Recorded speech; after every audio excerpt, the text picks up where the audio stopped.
se ha inspirado Manizales, Pereira, Caldas, Quindío y Risaralda.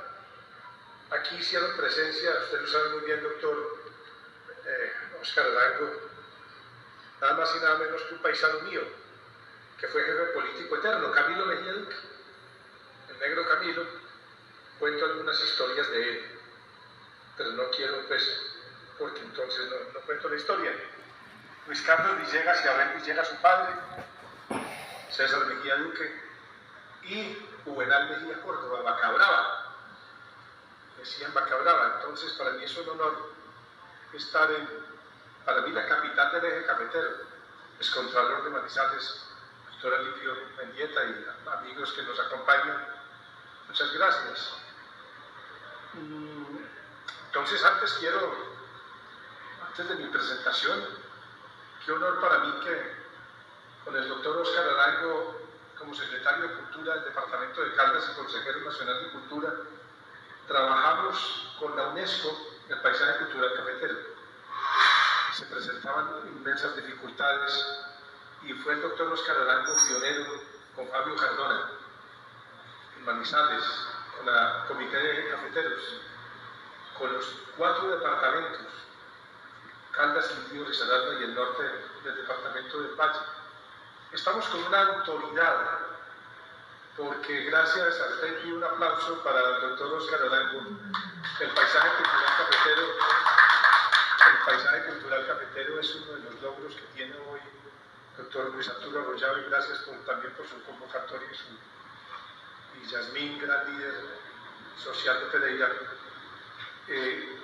Ese paisaje cultural cafetero lo sacamos con mucha dificultad.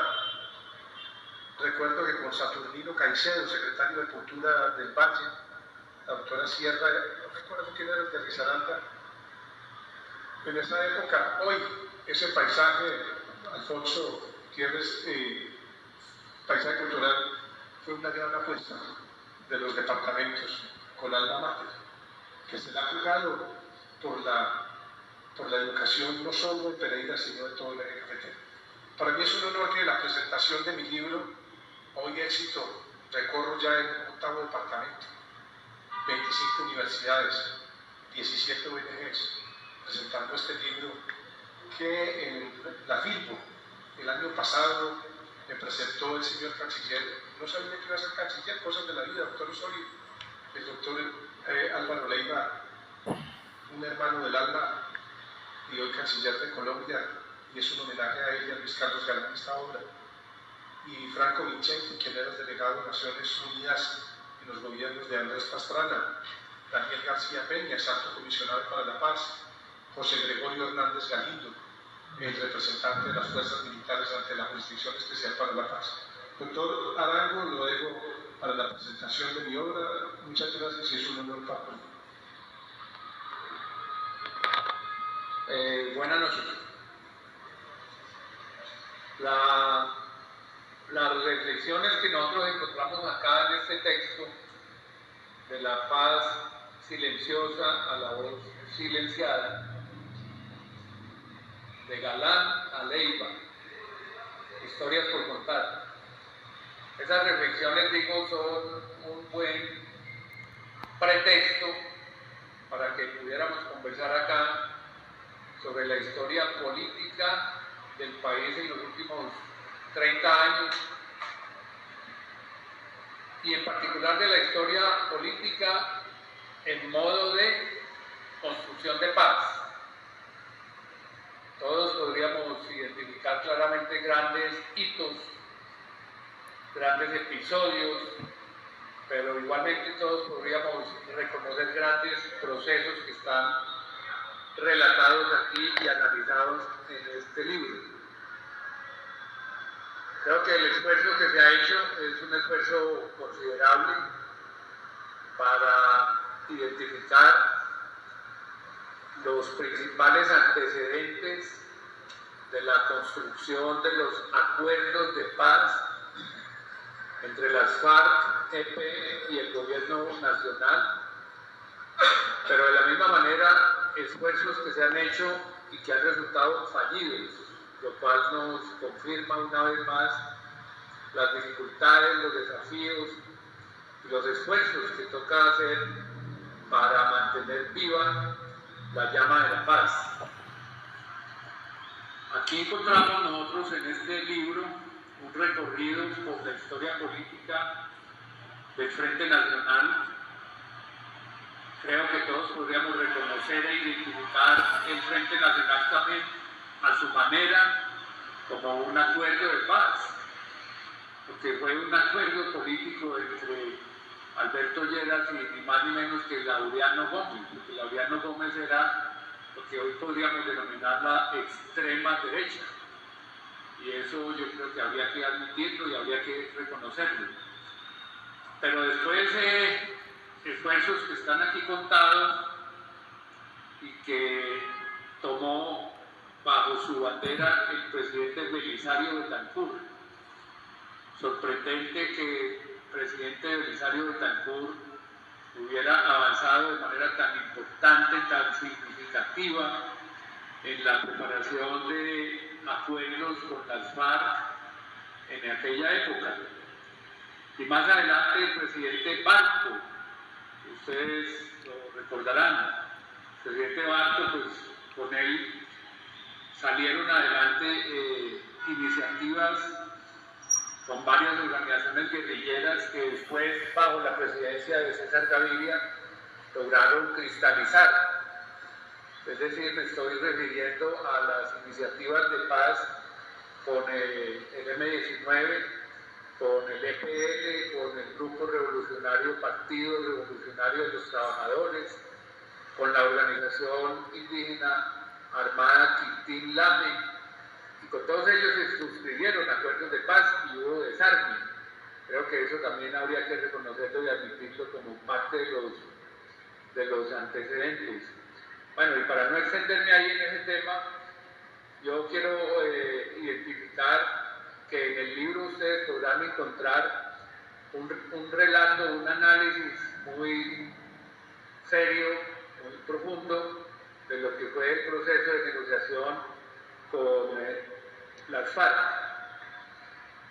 Detrás de ese proceso de negociación, en el libro está resaltado el papel fundamental de Álvaro Leiva. Yo creo que, yo en lo personal coincido con que el papel de Álvaro Leiva no ha sido suficientemente reconocido en el país. Es más, aquí nos cuentan que en su momento estuvo realmente unos contradictores de muy alto nivel que prácticamente intentaron hacerlo a un lado en su rol de mediador, en su rol de negociador de paz. Finalmente se impuso una línea de trabajo que le permitió a Álvaro Leiva estar muy atento en las negociaciones de paz con las FARC en La Habana, y esto salió adelante. También quisiera mencionar que hay acá en el texto unos análisis de muchísimo valor sobre un tema que hoy está a la orden del día totalmente, y es lo que podríamos denominar la arquitectura jurídico-política de la construcción de paz en Colombia a partir de las negociaciones con FARC.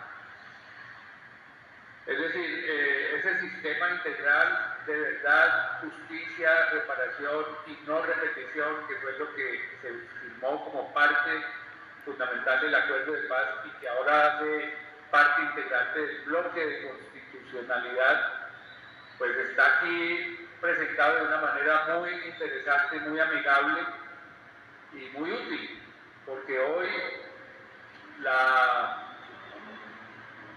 descalificación que se le ha hecho a los aportes de la Comisión de la Verdad es, por decirlo menos, infame. Ese trabajo gigantesco que hicieron durante casi 4 años los comisionados de la verdad es reconocido a nivel internacional, pero aquí en Colombia un sector político trata todos los días de descalificar lo que allí se plantea, los hallazgos y las recomendaciones fundamentales. Pero al tiempo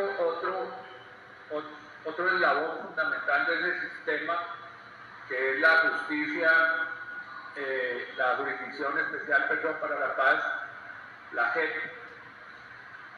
Creo que muy pocos países que han desarrollado acuerdos de paz han logrado construir este diseño de una jurisdicción que permite que a ella acudan libre y voluntariamente también personas que estuvieron en las organizaciones armadas, personas que estuvieron en las fuerzas armadas del país y terceros.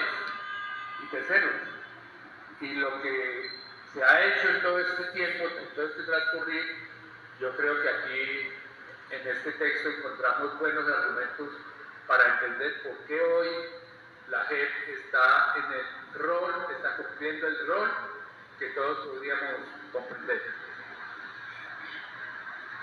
Si hiciéramos un corte en el año 2021, que es cuando el libro fue editado, fue publicado, y hoy, pues naturalmente habría unos temas gruesos de los cuales podríamos y deberíamos ocuparnos todos, pero muy en particular, y es el tema de la política nacional de paz total.